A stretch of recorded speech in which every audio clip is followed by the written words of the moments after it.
I wonder what we can do on that graphic in the new year. Anyway, I do like it, though. It's sort of wearing on me. It is time for Neils Spiel, and tonight, are Republicans getting bushwhacked? Or put another way, are they allowing themselves to get Hillary?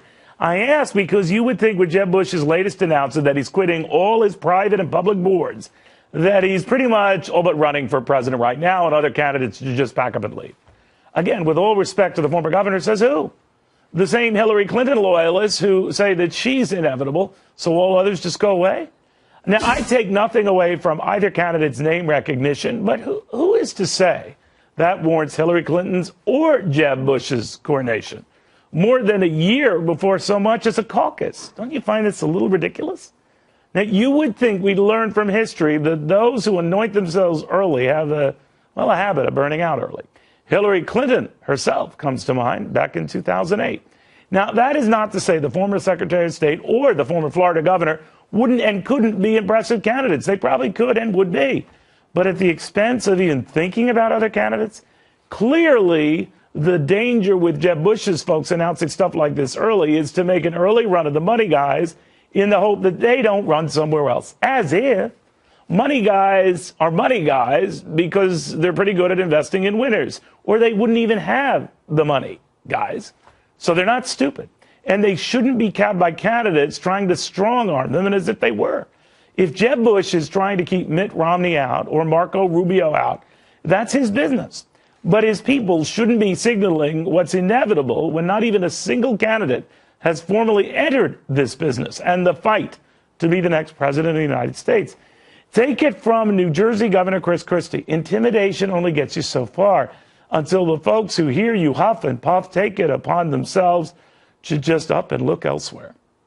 So the Daily Caller's executive editor says it would be a mistake for Jeb to think it's going to be a cakewalk. That's my issue right now, Vincent. I think the Bush people are trying to play this as inevitable, a fait accompli, right. And that could be a problem. Yeah, it can be. Inevitable? I mean, the only thing that's inevitable about coming out early is that you're going to be the one who takes the arrows. I mean, absolutely.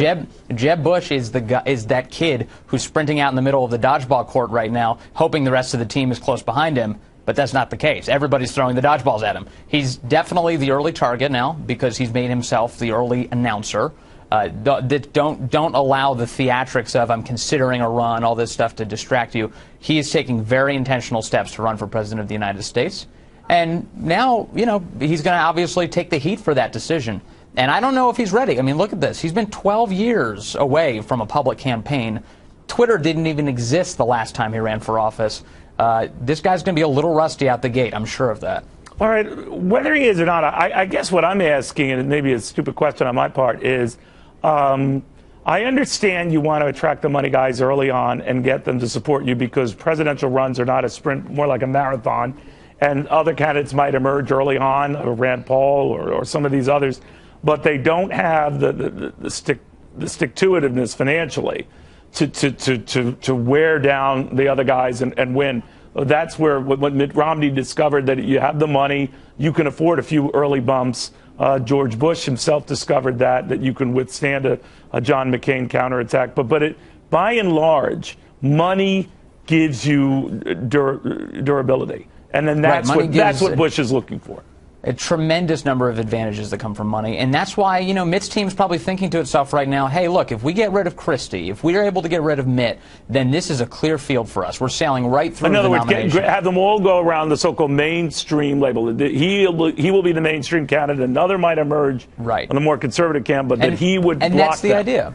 And that's the idea. And then, but that would be a hysterical underestimation of people like Rand Paul and Ted Cruz, who, if they have good showings, could take some of the early states. Remember, back in last time we saw this in 2016, we saw a bunch of different people take early states. Now, with a couple narrow candidates here, Rand Paul or Ted Cruz, if one of these guys takes several early states, the money and the momentum can completely go away from a guy like Jeb Bush. Yeah, we'll see. But early on, it is unusual. But Vincent, we'll watch closely. Thank you. Happy New Year. Sure. Happy New Year.